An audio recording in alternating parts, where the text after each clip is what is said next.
Hey, this is Mama ToFive. I'm coming back at you with a very popular and well-known game called Depression Quest. I really don't need to play this game because if you've watched my other videos, one with trigger warnings, you already know that I live this game every day. This is my reality.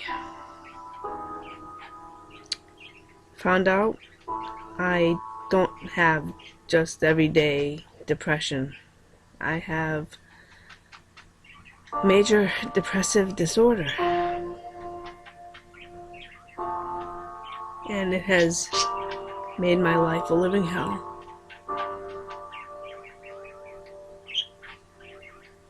I am so low right now. You don't even know. It's not something I can express in words.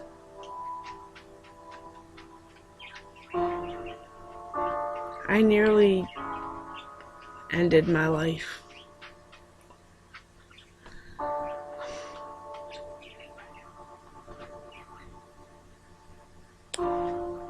It's hard to admit. People see me and think, what do you have to be depressed about? You have a good life, but the only thing stopping me is my kids, my husband.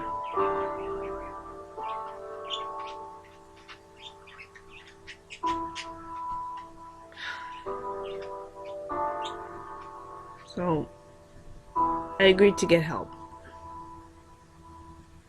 And I had to be literally dragged to my appointments, but I went. And if you're feeling this low, please get help. Reach out.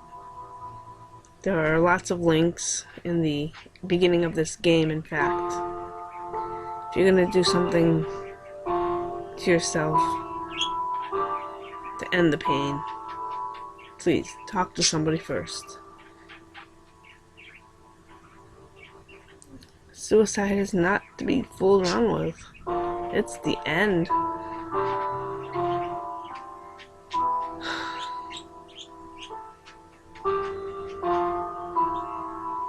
Been there. This close. So, I'm gonna do this game even though it's a lot of text to read and I get tired really fast these days. My health isn't too good. So, I don't know. I just want to get the message out. What it's like living with this. Maybe more people will understand it and there'll be less stigma around it.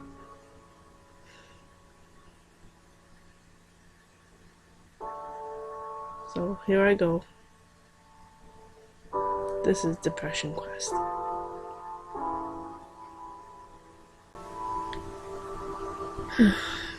Okay.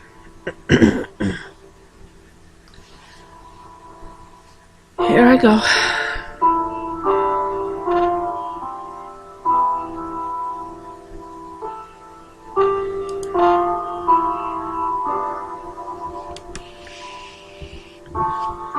It is early on a Monday morning.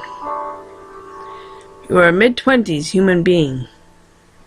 You have a significant other named Alex, who you are rather fond of, that you have been seeing exclusively for the past few months. The rest of your social circle consists of a variety of friends and acquaintances, some of whom you met at your day job, which is a little boring, but it pays the rent.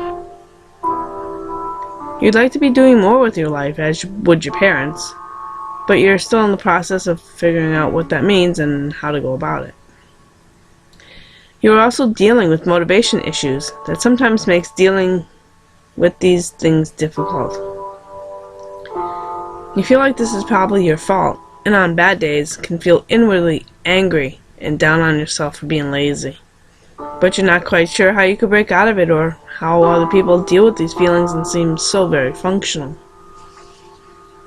You spend a lot of nights fixating on thinking about this, but never seem to do anything about it other than lose sleep.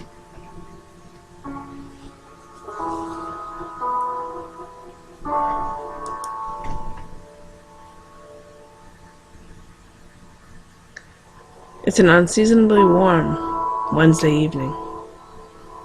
You spent the past several hours at work. The past week or so you found your job motivation flagging more so than usual. You've been in a fog practically all day today, simply going through the motions without realizing even what you've been doing half the time. And yet time seems to be moving at half speed.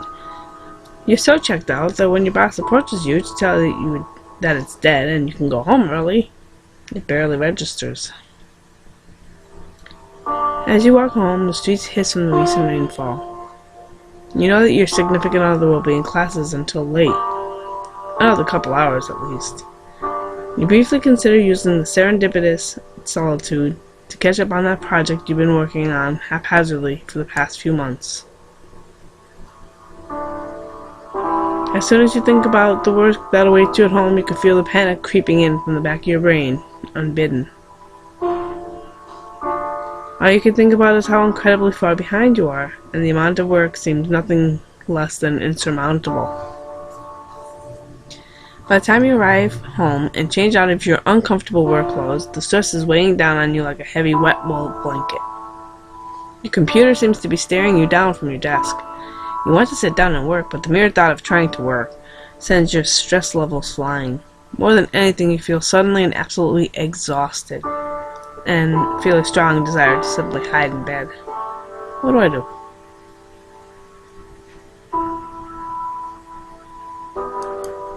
I try to work. You make a stop at your fridge, turn your favorite playlist on, and sit down to start working. You open the last file you're working on, and as soon as your hands touch the keyboard, your mind goes blank. All the motivation and ideas you had when you arrived home vanish in a flash. Your brain seizes up and you find yourself physically incapable of any sort of productive thought. You take a break to loosen up, popping into your email inbox, Twitter, and various other internet-based distraction fodder. That's me. Frustratingly, this pattern continues throughout the course of the evening. As soon as you try to focus on work, your brain diverts all its energy away from the task at hand. While you keep flipping back to your work, you find the sheer mental effort involved in keeping your break focused is overwhelming and tiring. A few Twitter arguments, YouTube videos, and sparse amounts of actual work later, your playlist flips back to track 1, and the ice in your glass has all but melted, diluting the last dregs of the coke you were nursing. Look at the clock and realize that a few hours have passed since you sat down to work, and you've made negligible progress. I could just wake up early tomorrow and catch up, you think to yourself as you climb into bed, even though you know that never actually happens. Now you see these on the bottom? This is like your mood meter almost. You are very depressed. You spend a large amount of time sleeping, hitting yourself, and having very little energy or motivation. Not seeing a therapist, not taking medication.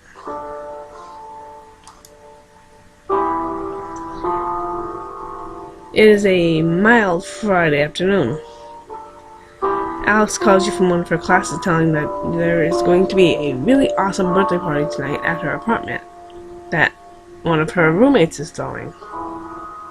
You've hung out with this roommate a few times with Alex, and you get along well enough, but aren't particularly close. You don't have work in the morning, and have nothing else in particular to do tonight. You're feeling kind of run down, but you have been fatigued most of the time lately. You imagine that you're feeling ill because you're not sure how else to explain those feelings to somebody else, and say that you aren't sure they can make it tonight. There is a second of silence over your phone, but you can swear you hear the sound of your partner's face fall. She tries to convince you anyway. You haven't seen her this week. She sounds pretty insistent that you come over. She even drops a few suggestively worded hints that you can stay over with them tonight after the party. What do I do? I agree to go. You agree to go even though you're not feeling social. You know it's important to Alex and you really like to see her. Seeing her does make you feel better sometimes, and you hope that this is the case tonight, even if it does mean dealing with all the usual social anxiety. Ew, Pabst Blue Ribbon. Yuck. The time to leave rolls around and you grab your overnight bag. Alex's apartment is a short walk away and there are already people hanging out on the porch. Feel your chest tighten as you approach the building and try to still your nerves. You quickly find your partner chatting away with the birthday girl, and Alex immediately lightens up when she sees you. "I'm so happy you came. I wasn't sure if you were going to make it." A young man taps her on the shoulder and she turns back to you, apologize, to let you know that they have to do something for the party. Alex hands you a beer and plants a kiss on your cheek before going off to deal with whatever came up. And as you look around, you don't see anyone else you recognize. What do? Awkwardly stand, hide. I just stand there. As Alex leaves you with the beer, you're unsure what to do with yourself. Everyone else at the party is sectioned off into smaller groups of people who know each other. You feel like it might be too rude to butt in on one of their conversations. As you are looking around, you could tell that you don't really know anyone else at this party. The birthday girl turns to you and thanks you for coming, and you chat with her a little until she is approached by other friends and she introduces you to them. You have very little in common with any of them. They all seem to have known each other for a very long time. However, they're still friendly, albeit a little drunk, and ask you about your life and do their best to include you. You actually start to relax a little, but feel slightly excluded when you're the only one who misses an inside joke about someone's professor. You proceed to make small talk with that group until your girlfriend returns. At the end of the night, as you're falling asleep with Alex, she thanks you again for coming. Half drunk, she confesses that she thought you were going to flake out, and was pleasantly surprised that you managed to come out. She says it lovingly, but you're not quite sure how you feel about that statement. Still very depressed.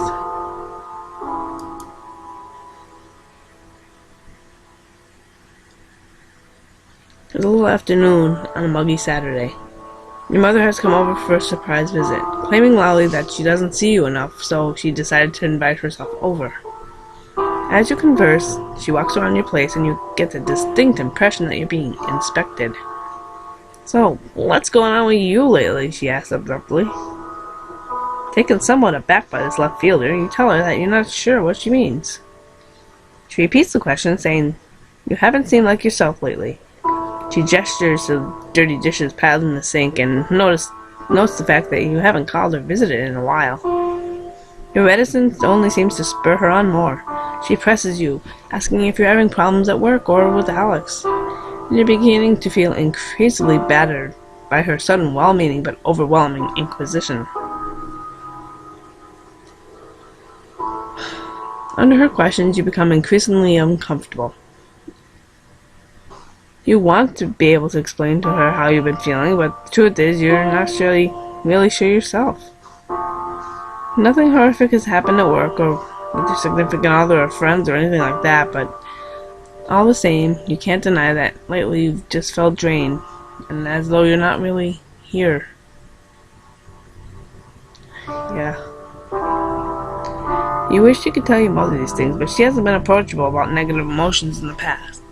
She is the kind of person who holds the opinion that the solution to any problem is to simply try harder and maintain a positive attitude. A stance that has reared its head in past conversations when you've begun to explore the subject with her. You know she's unlikely to be understanding, and you feel the energy drain out of you when you imagine what would happen if you managed to blurt out everything you were feeling. So what do I do?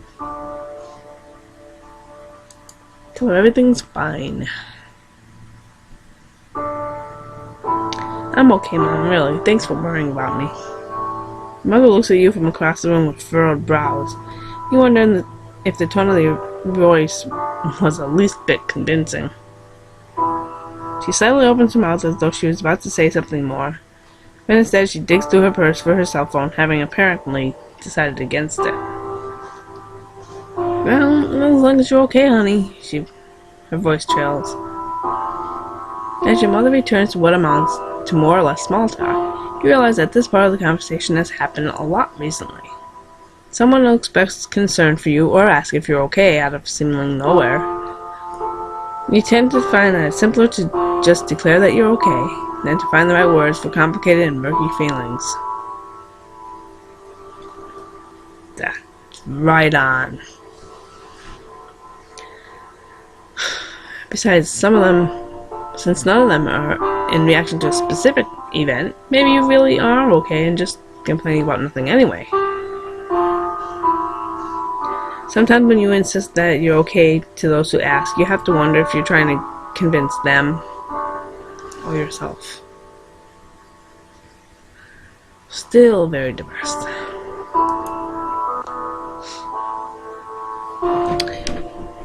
It's a lazy Sunday morning. You're idly clicking around online as your phone rings. Sam, a co-worker of yours that you're friendly with, asks how you are and makes hurried small talk with you.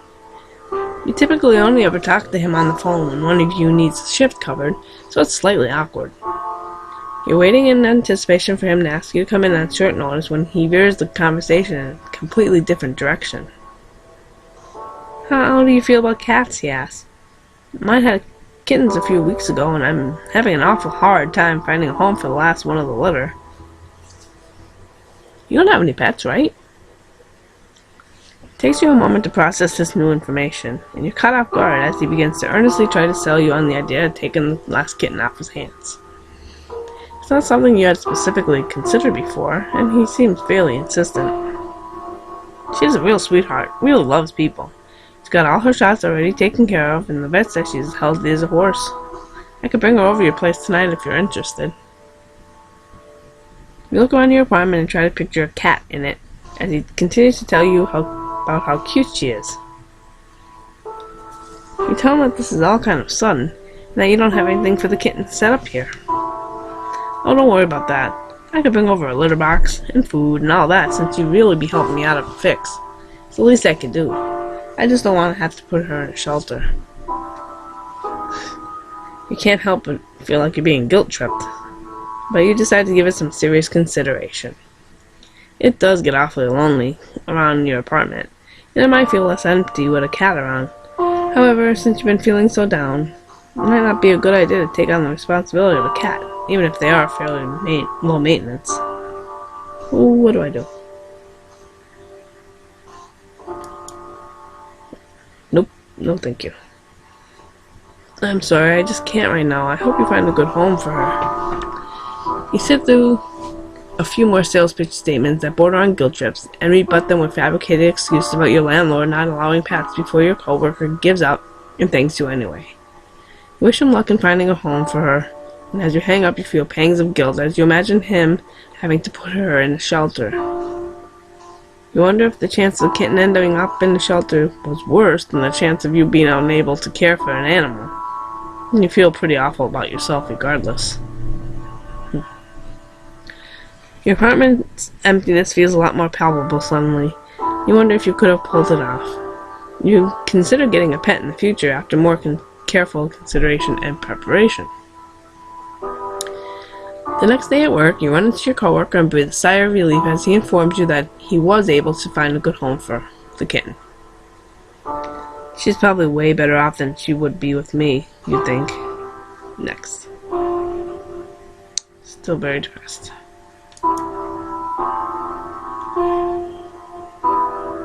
Pizza. It's late Friday afternoon and quitting time is just around the corner.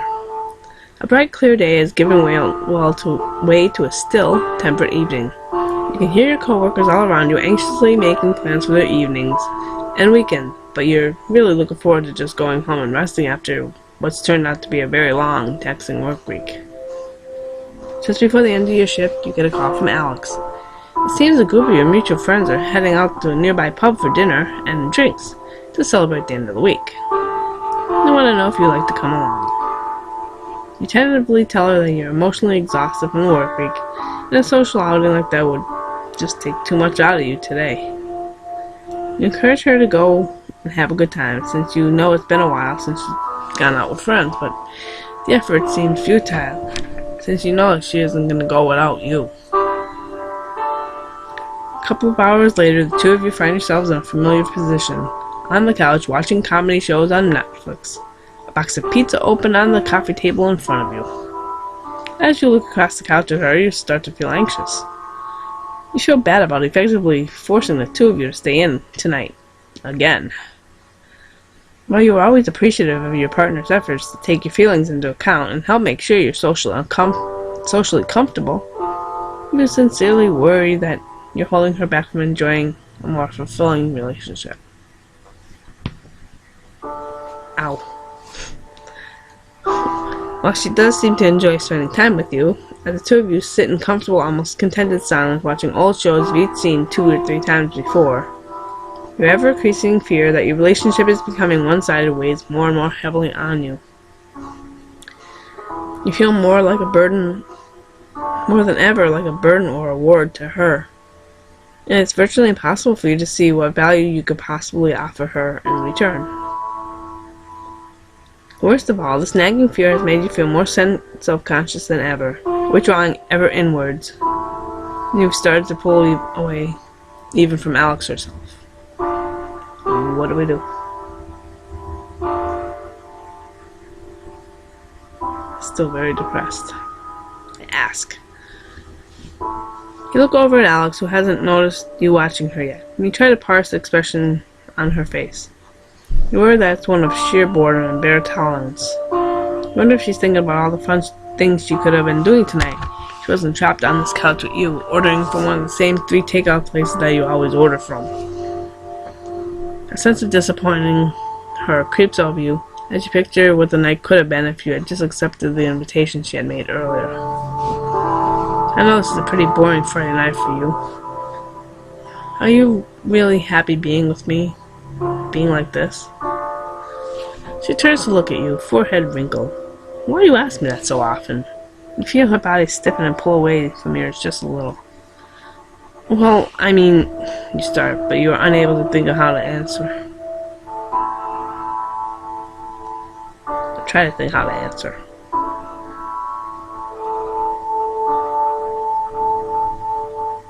I say, never mind.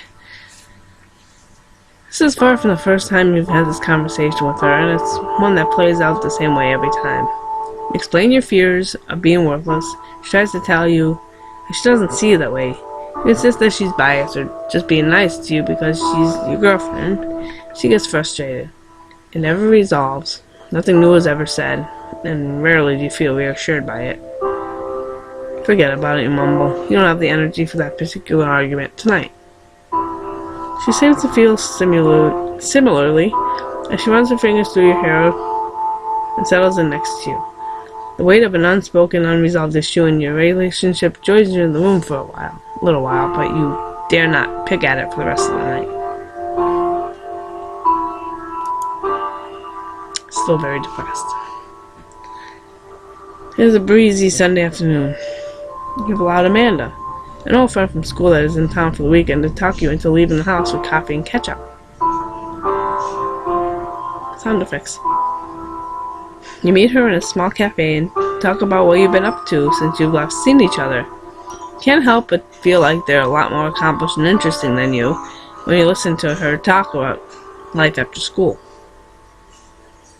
When it's your turn to brief her on your activities, you feel anxious and ashamed and give a very abbreviated version. You try to talk about your job as little as possible, and you feel incredibly boring while you describe it, despite her expressing sincere interest in you and your life. Amanda has known you long enough to read your mood and tone of voice. She leans in to ask a question while gently touching her hand, a look of genuine concern on her face. What's wrong? Do you test waters, open up?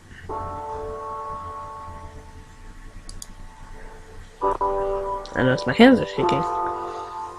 It's such a small question, but it feels like a blow to the gut. You surprise yourself when you realize the tightly clenched fists are now beginning to shake slightly. Despite your best efforts, you feel tears begin to sting at your eyes. You try to disguise this by tilting your head up and praying that they'll suck back in. She suggests that the two of you get out of there, and you feel mortified. She offers to go back to your apartment with you, but the two of you end up talking in her car for 2 hours as the words just pour forth from you. Amanda seems unsure of what to say at times, but she listens and rubs your back as you sob and talk. She asks if you've gone to the doctor about this, and you admit you haven't. She mentions that her mother has seen a very good therapist in town and offers to ask her about it. Yep. This next part. You're not thrilled about the idea of going to see a therapist. And even less thrilled that Amanda might be telling someone about your problems. But she persists and tells you she'll email you the doctor's contact information later in the week. Still very depressed.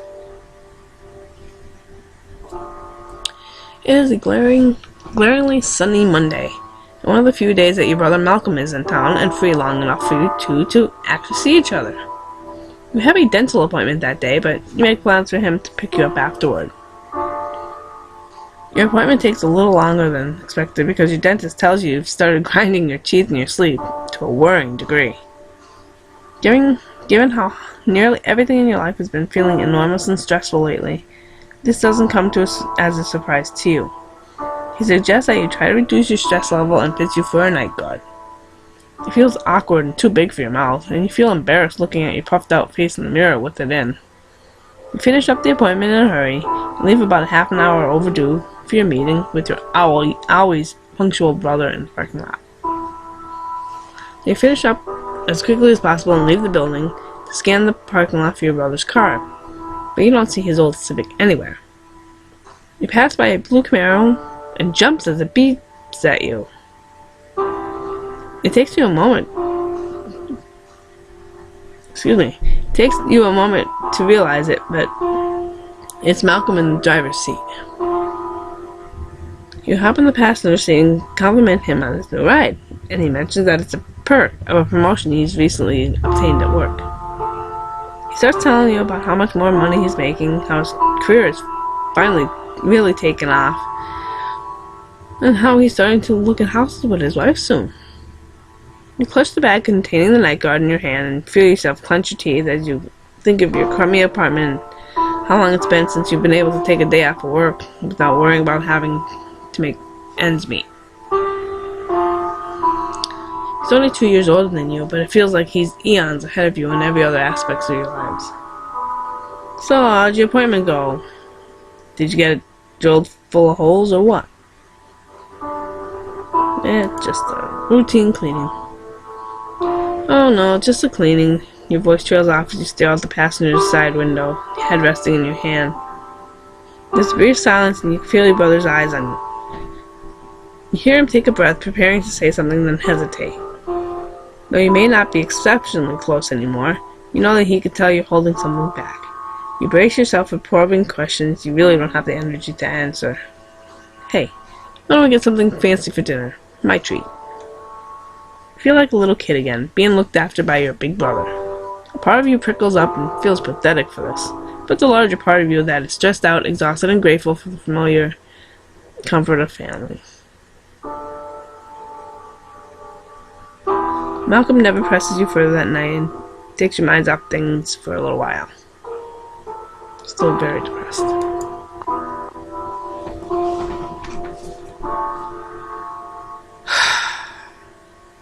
It is a dry Sunday morning. You grab your morning coffee and sit at your desk to check your email. A new message pops up in your inbox almost as as soon as you do. So Amanda, and you remember your meeting in the cafe and awkwardly bring up your feelings to her. Hey buddy, sorry it's been a few weeks. I meant to get this to you sooner, but it took a while for me to get a hold of my folks back home. Dad told me to say hi, by the way. Anyway, I remembered what we talked about last time I saw you. I hope you weren't insulted, but I asked my mom for the number of her therapist. Don't worry, I didn't tell her who it was for. I think she's worried about me now, though. Ha ha. Anyway, the number is...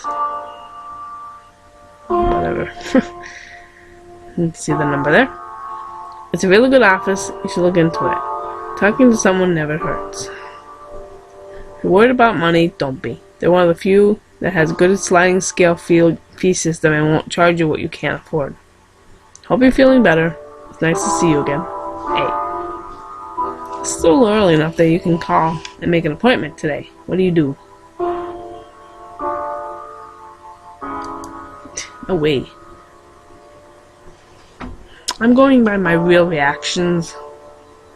I wouldn't make an appointment myself.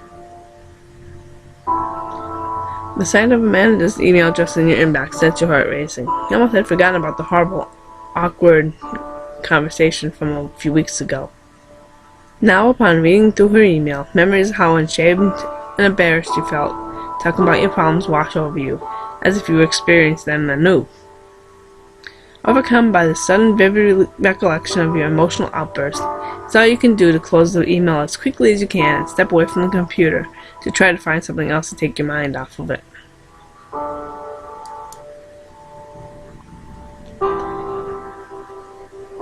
It is early on a Wednesday morning. Lately, you've developed a nasty habit of waking up 10 to 20 minutes before your alarm rings, and unfortunately today is no exception. You lay in bed, each minute ticking closer and closer to wake-up time and passing on a swelling wave of ever-encroaching dread. Sooner than you would like, your alarm blares with caustic inevitability. You frantically pound the snooze button and then retreat under your blankets as if the warmth of your comforter can shield you from the passage of time. You almost always have a difficult time rising from bed, but today that simple task seems nothing short of Herculean.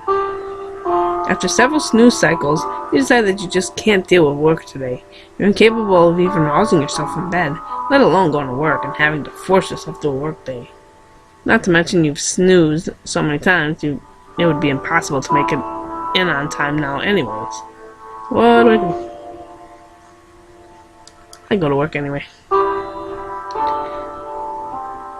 In spite of the fact your body is actively fighting you, literally every step of the way, you somehow manage to drag yourself out of bed and make your way into work. Surprisingly, you end up only being 5 minutes late and nobody seems to notice or care. Though you woke up on the simple act of even being physically present, though when you woke up, the simple act of being even physically present at your job seemed like an impossibility. You're surprised at your own ability to push through the day. While you're far from enjoying, or indeed even really coping with the dullness of your job today, you seem to have slipped into a trance-like state of automation, and time is nevertheless passing. Eventually, the end of the day rolls around and you head home, utterly exhausted, but at the same time almost proud of yourself for having stuck it out. Still very depressed. It is 2 a.m. on a Sunday. You have work in the morning. You roll over to see the sickly green glow of the time displayed on your LED alarm clock and let out an exasperated sigh. You've been trying to fall asleep for over 3 hours now to no avail. Every time your head hits the pillow, you're overcome with anxious thoughts that wrap themselves around each other. Worries about your job lead to worries about your future, lead to worries about your very identity, and you're unable to shake them off long enough to doze off. Your eyes won't even stay shut as your mind races through imagined scenarios gone horribly wrong, which you promptly attribute to your general worthlessness. Your thoughts run too fast for you to come to a satisfying conclusion on any one of them. Your room is completely silent, but the silence has given way to a loud static noise rattling around inside your head. That's it exactly. That's a very good way to put it. Your heart beats loudly and you're worried it's beating a little too fast. You're worried that if you focus too strongly on your racing heart, you'll freak yourself out hard enough that you'll have a heart attack.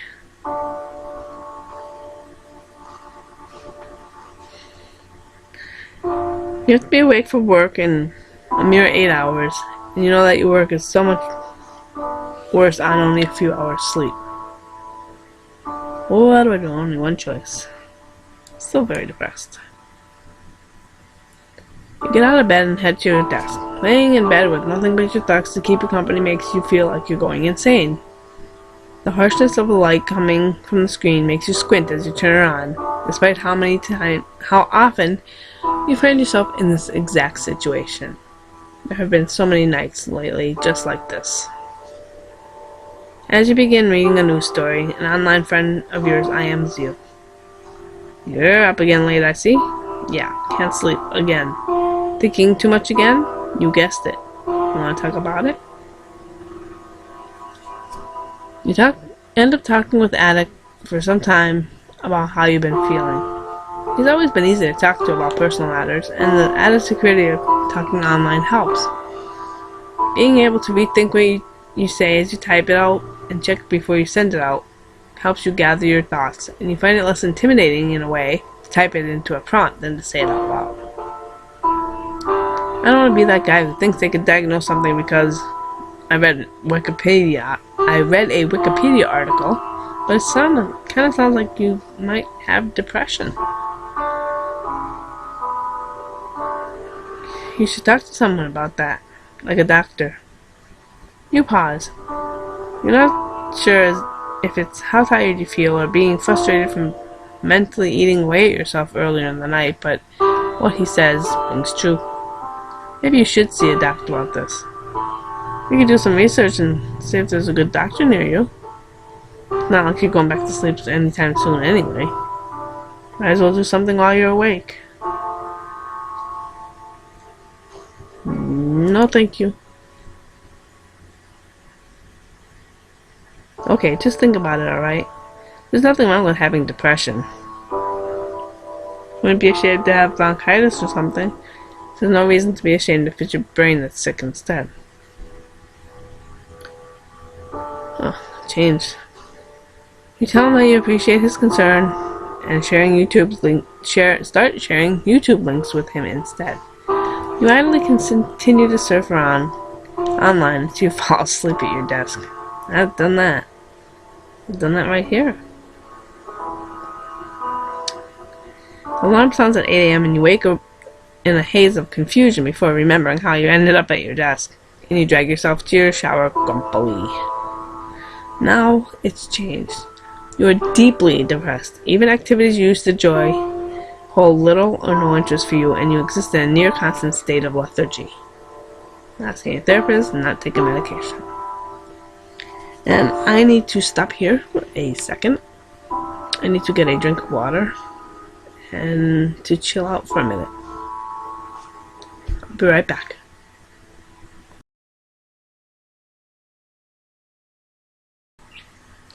Continuing on. It's a chilly Thursday night, and you've just gotten off of work. This has felt like one of the longest days you've faced in recent memory. Even though nothing exceptional had happened, a ton of minor things kept going on, and coworkers had tried your patience throughout the day. You considered leaving work early, but you've already had enough absences lately on the days you feel too crushed by the job to get out of bed, and you didn't want to risk it. You're lost in thought on the commute home, and your feelings of frustration both with your life and the world around you build as you run into minor annoyances like someone bumping into you really hard as they walk by. By the time you get home, you're exhausted, and in a moment of metacognition realize that if you don't snap out of it, you're probably going to end for a long and trying night as well. These pent-up feelings aren't dying down and are eating at you. You open your front door and stare at your apartment. An overwhelming feeling of exhaustion overcomes you. You feel like your energy levels are low enough that you likely settle into a single activity tonight. What do? Distract myself.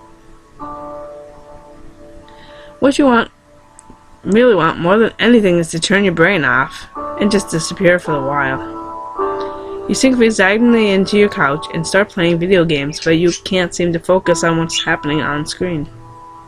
You cycle through a few different games, but tonight everything seems either too tedious or too aggravating for you to play for more than a few minutes. Few of your online friends invite you to play a game with them, but the prospect of having to talk, let alone cooperate with other people, seems incredibly unpleasant. You decide to give the video games a rest for the evening, though. You worry that you've offended your online friends, and your next conversation will be awkward because of it, giving you yet another sort of stress to weigh down on you tonight. You boot up Netflix and cycle through some of your favorite shows and movies that you flagged as wanting to come back to, but again, nothing seems to be able to hold your attention. You feel what can only be described as mentally fidgety. It's another good way to put it. Like there's an unscratchable itch somewhere in your brain that is becoming increasingly hard to ignore. You send up a quick text to Alex, hoping that the conversation will help pull you out of your head enough to relax, but you know she's in class tonight, and the chances of her replying are slim. You head into the kitchen for food and come out with not so much a sandwich as just peanut butter on 2 pieces of bread. I probably wouldn't even eat that. You pace anxiously around your apartment while you eat, irritated both by whatever this nerve-wracking feeling is and by your inability to just ignore it and unwind. Your evening is filled with half-successful attempts at distraction, and you ultimately head to bed late, head filled with static. Still deeply depressed.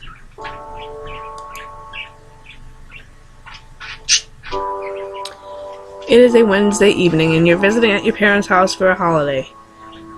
It's one of the handful of times during the year that you drive out to visit your own hometown, and you've seen random people that you've gone to school with around town. Whenever bumping into them, the usual short versions of what you've done since graduating are exchanged. You've gone through a few of these today and have been very aware of how much you feel you have accomplished. When you were in high school, you had much larger plans, and you feel like you failed to manifest most of them. Even if you had managed to, you've largely lost interest in what you thought you wanted to do growing up. Now you're not really sure what you want to do, and you felt like you're lacking the ambition or drive to figure it out. Everyone you've caught up with seems so much happier than you, like they've got their lives all figured out. And you've been feeling like a failure by comparison. Your brother Malcolm arrives with his wife in tow shortly before you all sit down for dinner. He's been traveling for his job lately, and you haven't seen him since the day he picked you up from the dentist. Your parents haven't seen him since before then. During dinner, they all catch up, and Malcolm talks about the amazing things he's done on the road. Your mother turns to you and asks what you've been up to since you've seen them last. Oh, same old, you say. Nothing really new going on. Your mother makes a face.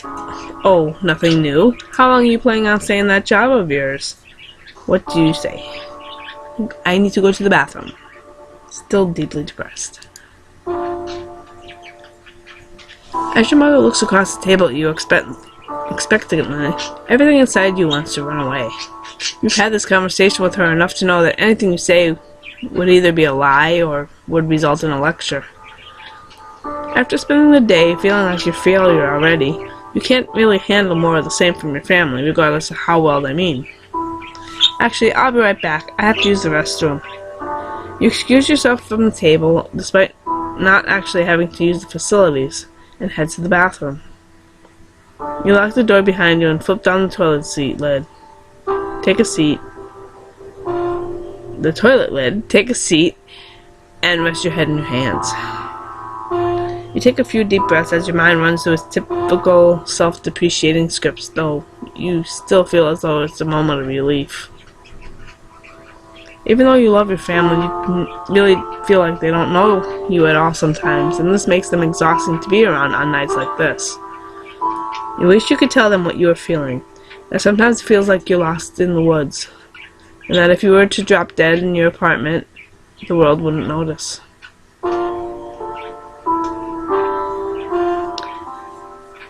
Yeah. You want to make her understand that more often than not you feel like an alien. Like there isn't anywhere in this world that feels like a place where you belong. You have no idea how to fix it or what to do. You wish you could find the words so they would understand you. But you end up feeling like an outsider instead. Instead, you decide to remove yourself from the situation and calm down. You couldn't see a resolution where attempting those things would work, and you needed a moment of space instead. You hear a knock on the door. Malcolm's voice coming through the door. "Hey kiddo, you alright in there? You've been in there for a while." "Yeah, I was just feeling a little sick." "Well, if there's anything I can get you, let me know. They're about to serve pie though, if you're up to it, feeling up to it." "Yeah, I'll be out in a minute." Malcolm is quiet for a moment. "Hey, just so you know, I'm really proud of you." You hear his big footsteps walk away from the door, and you splash some water on your face before leaving to rejoin your family.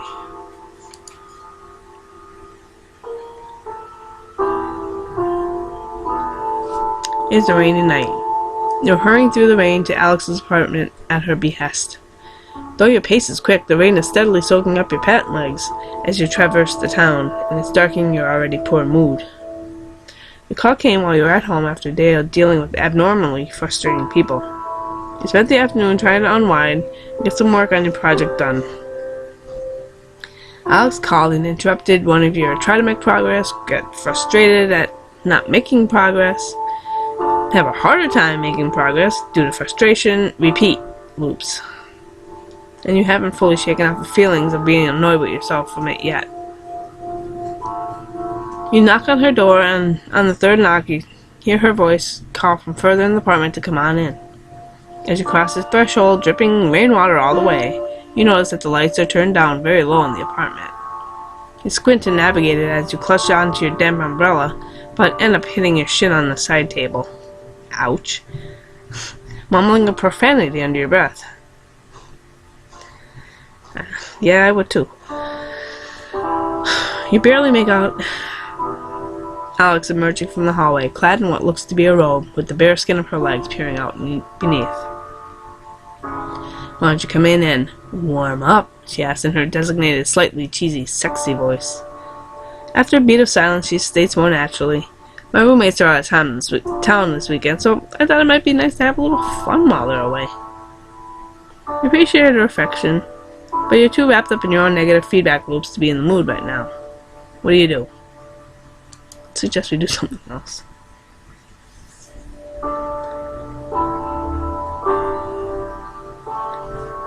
You look at her standing, barely lit, and notice there's a few candles scattered around the apartment. It occurs to you that she has tried to make this night special for the two of you. So you decide to put aside your bad mood and simply be with her. Even though you have a tight knot of antisocial frustration in your stomach, seeing how much she cares takes the edge off your bad day. You approach her and hold her. "This is wonderful. Thank you for doing all this," you tell her, kissing her on the forehead. "I've had such a bad day, and seeing how you care like this makes me feel a lot less heavy." She smiles at you and the two of you kiss. "Is there any way we could just talk tonight? I'm exhausted and really just want to be near you." "Oh," she responds. She thinks for a brief second as though she's evaluating if you had meant anything more by that. "Yeah, sure, that works." The two of you cuddle up on the couch and talk. You end up ranting about your job a little. She commiserates with you and relates similar stories about terrible pressure she has. Regardless of the fact that you don't have sex that night, you still feel as though it was a very romantic experience. Very depressed.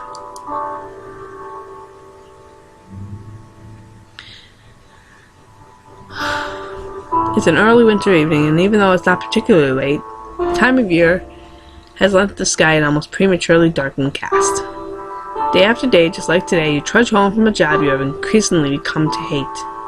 On this day, your job misery seems to have reached critical mass, and not even shedding your rain-laden and uncomfortable work clothes helps you unwind from your work day. You collapse onto your couch, blank and numb. While your job always seemed to be just an unpleasant reality of existence. It was a position you sort of fell into unexpectedly, never intending to work there long term, and it's getting harder and harder to keep it up. While it's certainly not your dream job, you've always just sort of stuck it out of necessity before. But it's becoming increasingly difficult to do that. Though you couldn't even begin to imagine what else you could do, you find yourself face to face with a question you just can't ignore. Is your complacency worth the price of this level of misery? What do I do?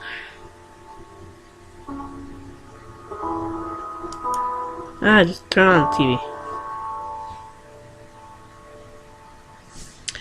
You grab the TV remote, wanting nothing more than to forget all about the terrible day you had at work. You flip on the TV and let yourself get swallowed up by the couch. You grab your laptop to surf the internet while you watch TV, paying no real attention to either. You watch a few reruns to show you're at best indifferent towards, and a movie on TV that's a few years old, all while you scroll idly through your Twitter feed. Okay, back to deeply depressed now.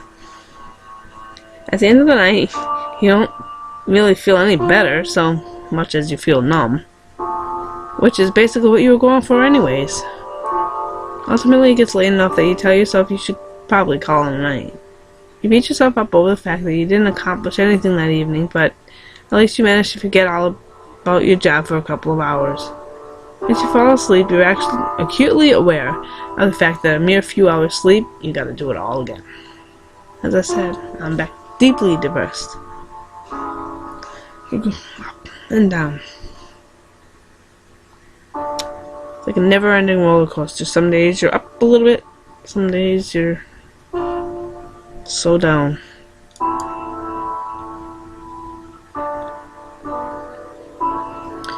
It's a little past 8 p.m. on a Tuesday night. You're at your computer, frustration levels peaked, rubbing your eyes and sighing heavily. You're working on a project from your job that has you stretched to wit's end, trying to meet a looming deadline, and as it looks closer and closer, you're seriously doubting your ability to get it done.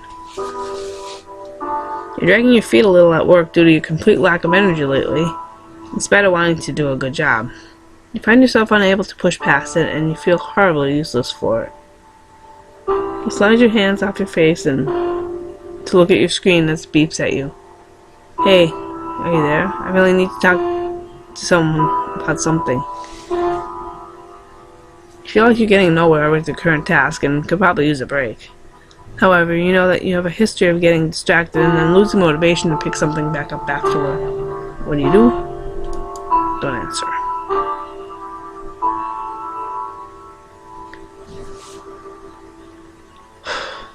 You're already at your stress limit. You don't feel like you should be taking on more. He's an amazing friend, but you're terrified that you'll end up getting fired if you don't get this done on time. Better he thinks you're not there than just too busy for him right now, you think. You doubt your ability to be much use to him anyway.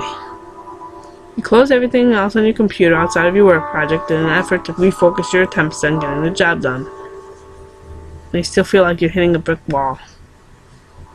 Regardless of how hard you try to force yourself, you keep getting completely burnt out. You go from feeling like a complete screw-up to feeling nothing at all as you stare blankly at your screen, unable to make progress. This is going nowhere. I just need sleep.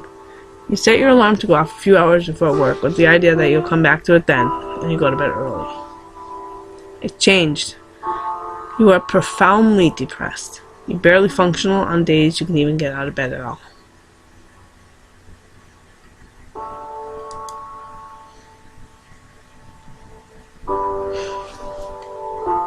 It is yet another sleepless Thursday night. You're at Alex's apartment, wide awake in bed as she's sleeping peacefully beside you. She fell asleep hours ago. You've been laying here unable to shut your brain up long enough to fall asleep. You've added the feelings of insecurity about your relationship to the rest of the noise in your head keeping you up tonight. It's kind of a tense night between the two of you. You arrived after a stressful day at work, and as you made dinner together, you barely said a word. You were stuck in your own head and had a hard time really being present with her as your thoughts turned to all the ways you feel like you're deficient at being a good person and beating yourself up mentally for each one. She told you she could tell you were in one of your moods, and she said that she wouldn't push you, but missed talking to you as the two of you sat on the couch together. You wanted to tell her how much you love her, but you couldn't make the words come out right and ended up sounding defensive instead. As you lay next to her now, and traced your fingers across her arm just lightly enough not to wake her, you still haven't explained your depression to her. And it's starting to feel more and more like a secret you're keeping instead of something she simply doesn't know about you yet. It's becoming more and more apparent that it's impacting your relationship with her, and you feel guilty about this. However, you're also terrified that if she knew exactly how messed up you are, that she would leave you. You're already worried that she's only with you because she doesn't realize how terrible of a person you are yet, and you're afraid that this would be the final thing to expose you. She stirs in her sleep and squints as she opens her eyes. With the confusion that comes with waking up, she asks you if you're awake and then if everything's okay. Just go back to sleep. As you look at her laying next to you, your mind races through all the ways telling her can go horribly wrong. You're paralyzed by the fear that she'll finally see that her idea of you, the one that she loves, isn't the person you really are. That she'll see you as a collection of insecurities and worthless thoughts that you're made of. You'll never get to lay here next to her, with the moon filling the room, making her sleepy eyes shine at you like this. You don't want to hide things from her, but you're too afraid of losing her to make your mouth open and speak the horrible truth. Everything's fine. Go back to sleep, sweetheart. You kiss her forehead and settle into spooning position. She dozes off again with a little fuss, and you feel awful for lying to her. While you're laying in bed with her, you feel completely alone as you spend another hour or two wide awake and full of self-loathing, berating yourself for being such a coward.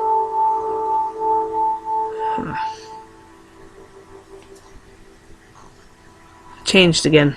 You are severely depressed. Your motivations are non-existent. You alternate between feeling totally apathetic to panicking about things out of your control. You lack energy to do much more than sleep the days away, yet your constant feelings of worthlessness prevent you from getting any actual rest. You feel like dying, but ironically are too drained to actually act on those feelings.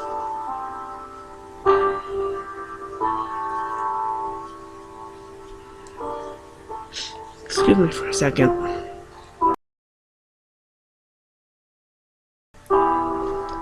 Okay, sorry about that. I'm just very easy to trigger.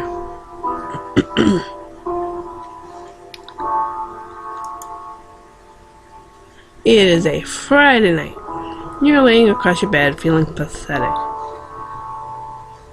As you were leaving work tonight, a group of coworkers asked if you wanted to join them for drinks. Feeling antisocial and put on the spot, you declined. You have a habit of doing this. You're often so convinced that you are weird and terrible that any invitation to hang out will end up in disappointment for those inviting you. You never feel like you know how to act in group outings. You feel like a total creep since it seems to come so naturally to anyone who isn't you. You find yourself petrified of breaking some unknown social rule that you don't often go out. Now, however, you find yourself alone at home. Your brain has begun telling you how pathetic and sad you are for being unable to be just a normal person and go out with nice people. You can't figure out why you can't just go out and meet people and enjoy yourself. At the same time, you're also feeling like no one would possibly want you to hang out if they really knew you, because you're dull and weird anyway. You try your typical strategy and boot up Netflix to distract yourself from these feelings. But frustration with yourself builds and you realize you have to do something else with your night. Anything else to take your mind off of how awful and lonely you feel right now. I would drink. You go to your refrigerator and you're greeted by a reminder that you need to go food shopping. The only thing in the fridge is a collection of condiments and a bottle of white wine your father got for you for your birthday. You were thinking of saving it for a party, but tonight you're feeling like you'd never be social enough to have one anyway. Attempting to uncork it with an attachment on a can opener, you manage to get the cork into the wine itself. Yeah, I've done that. Cursing to yourself, you take this as a sign that you really do manage to screw up everything that you touch. Deciding against using a glass, you bring the entire bottle with you into your room and drink in earnest, hoping that this will take the edge off the anger you feel towards yourself and dull your emotional state. You quickly down the bottle, spitting out bits of coke as you go. After you've calmed down, you feel quite drunk and remember that you've forgotten to eat anything today. Unable to do much else, you kill time on the internet and manage to post semi-incoherent status update before wandering over to lay in bed. You lay on your back and pull your phone into view while the ceiling spins beyond it.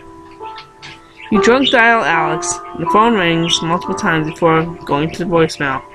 Since it's Friday night, you assume that this means she's out partying with all her friends. And you leave an embarrassing voicemail apologizing for not being cool and fun enough to go out with her on nights like this. Close your eyes after you hang up, hoping to get the room to stop spinning. Your inebriated state makes your depressed thoughts even more intense, and you pass out in a state of self-loathing. This really didn't help.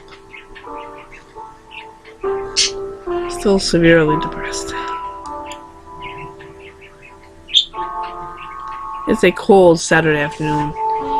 You just arrived at Alex's apartment, and you're happy to finally see her after a week of absence due to your schedule's not lining up, due to work and school. You hug her in the doorway, but she breaks away sooner than normal and sits down on the couch as you take off your sneakers and lay them in the usual place, right next to hers. There's something I was hoping we could talk about, actually, she says. You feel anxious at hearing those words, and move to take a seat on the couch. Your heart starts to race. Is this one of those we need to talk situations? Has she finally had enough of your baggage? Through the week apart, make her realize how much better things are without you. She sits down across from you on the couch, and you can tell by the look on her face, she isn't looking forward to saying what she's about to. And you feel your grip tighten on the couch cushion. So, she starts. She breaks eye contact and takes a deep breath, which spikes your anxiety. Things with us have felt kind of weird lately. It's like you've been really distant, and I don't feel connected to you like I used to. She starts to tear up. I mean, I don't know what's going on with you. I barely feel connected to you anymore. It's like when you're here, you're not really here. I feel like no matter what I do, I can't make you happy. It's killing me to say this, but her voice cracks. I don't think I can do this anymore.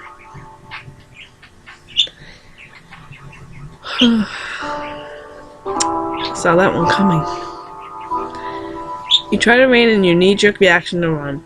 Unsure what to say to that, your mind races. You know you have to choose your next words carefully. Though the self-depreciation rages in your mind, you try to think through it. You try to sort out what you really want to do here. A myriad of feelings is boiling inside of you. Which one do you listen to?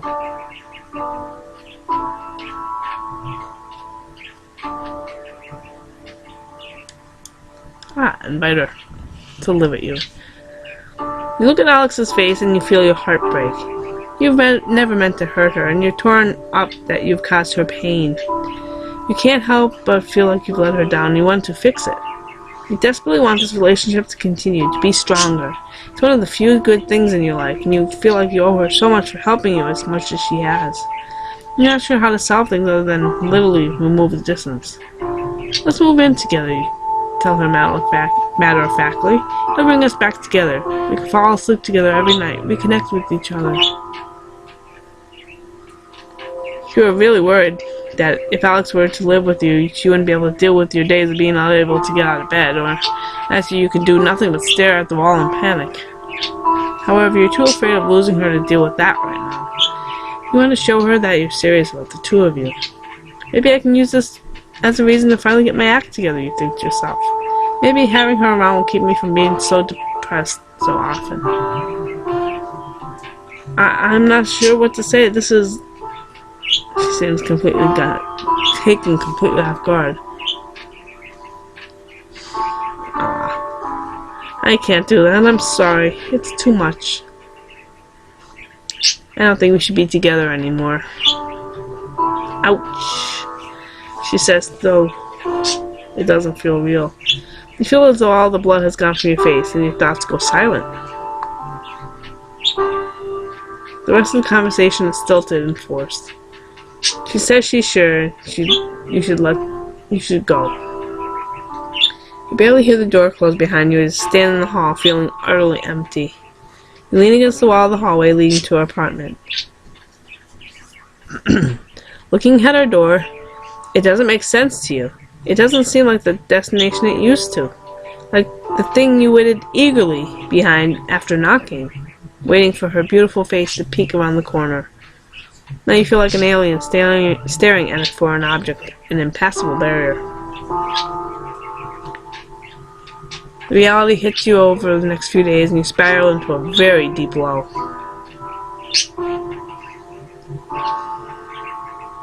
I don't think I need to say it.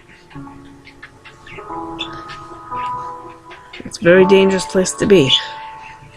You withdraw entirely and you can't stop replaying the failures you made with her over and over in your head, wondering what could have been if you weren't such a screw-up. It's going to take you a long time to get over her. That is a very dangerous spot right there. I've been that low.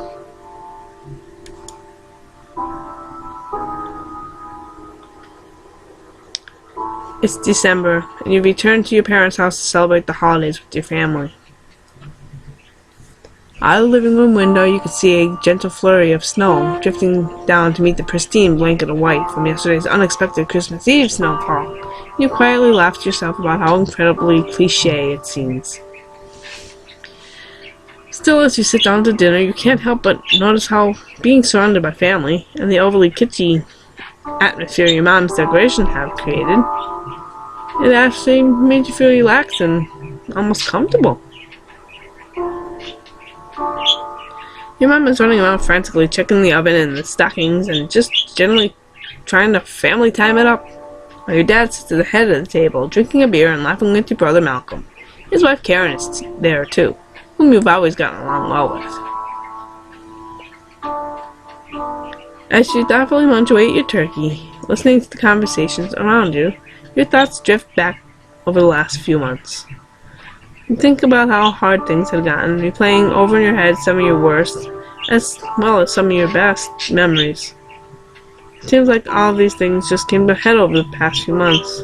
With a sudden flurry of relationship turmoil and professional anxiety, social stress, and above all, an omnipresent sense of weight that it seems that you have just recently become aware of. You're drawn out of your reverie by your dad's familiar booming laugh at some cheesy comment Malcolm has made seemed to have hit its mark. Sitting at that table, you're suddenly immensely glad for the chance to be able to ignore everything for an evening, and not have to struggle trying to explain yourself for once. Fortunately, everyone seems to be content when laughing at each other's jokes and discussing favorite sports team, and for a while you think you'll be able to get through the dinner without any embarrassing personal intrusions. But no sooner did that thought cross your mind that the table conversation trickles off, leaving a slightly awkward silence to descend upon the dinner. So, how are things? How are you? Wow, how are you doing these days? Your mom asked you pointedly. Such a simple question. The one that you seem to have to answer countless times recently. Take a moment to collect your thoughts. Then looking up, you take a deep breath. Well,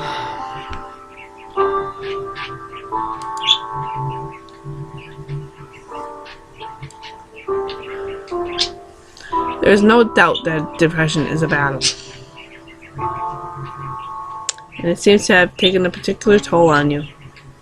As the days go by, you find yourself interested in less and less. You think back to your life a mere few months ago, compared to where you are now, and it seems like you've lost just so much. Work has become unbearable. As the thought of dragging yourself in and day out to a job you can't stand, just so you could scrape enough money together to do it all again the next day, has ground your will down. Lately, your job performance has suffered tremendously, and your boss has already had a conversation with you about your absences. At this point, losing your job is not only a real possibility, it's downright probable. Your personal relationships have deteriorated as well. While you can never describe yourself as a social butterfly, your constant flakiness and continuing withdrawal from your circle of friends has all but alienated them from you completely. Nowadays, you rarely see or speak to them, and when you do, the conversations are strained and perfunctory. You almost never leave your apartment anymore. Your detachment from the world even ended up costing you your relationship with Alex. While she made every effort to be supportive and understanding, your refusal to try and manage your situation forced her to have to choose between having to constantly look after you and pursuing her own goals. As she continued to excel in her program at school, she made it very clear on more than one occasion that she was dedicated fully to her education and career, and couldn't afford to be held back by someone who insisted on being stagnant. Subsequent split was practically inevitable. You could never wrap your head around the whole notion of therapy, and view it as anything other than invasive. Refusing to admit your need for help, your decision to try and tackle your depression on your own now seems woefully miscalculated. Your friends may have been willing to listen to you at first, but over time your reluctance to accept any of their advice simply drove them away, leaving you with little in the way of a support network. With nobody to vent to, and the ability or unwillingness to seek help on your own, you quickly lost any desire to attempt to overcome your depression, and your downward spiral seemed to compound geometrically. Poring over the events of the last few months is, even now, exhausting and defeating. Looking at the person you were mere months ago is almost surreal. It feels like a completely different person living a completely different life. In fact, it's hard for you to imagine ever having had a life that wasn't completely devoid of feeling or drive. The prospect of trying to imagine what your future holds seems not only impossible, but irrelevant and of little interest to you, as your life has become just a series of trudges from one emotionally exhausting moment to the next. Look across the table at your mother, weakly meeting her gaze before dropping your eyes to the floor. You open your mouth to answer, but no words come out. You don't even bother pretending to try to think what to say. That's it.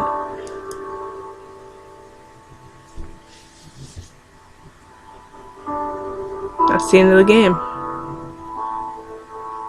And it says, like depression itself, Depression Quest does not really have an end.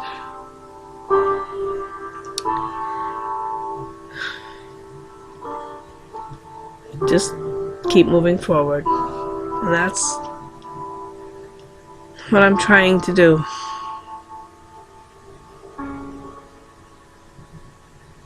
But I've slipped so far.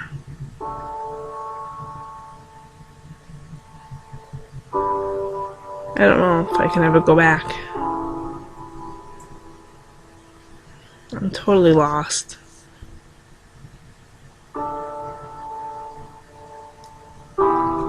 I guess that's what therapy is for.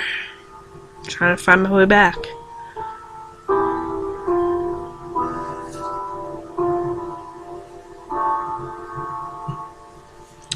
I want to thank you very much for joining me. That was a very emotional journey for me. Really hit home.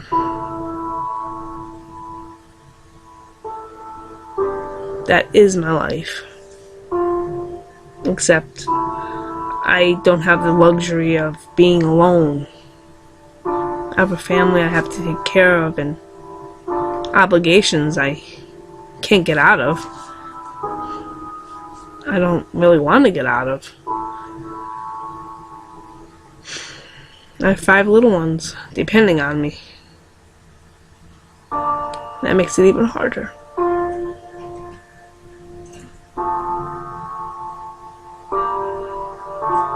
So thank you very much for watching, and as I said, if you're feeling low, please get help. This is Mama ToFive saying take care. See ya.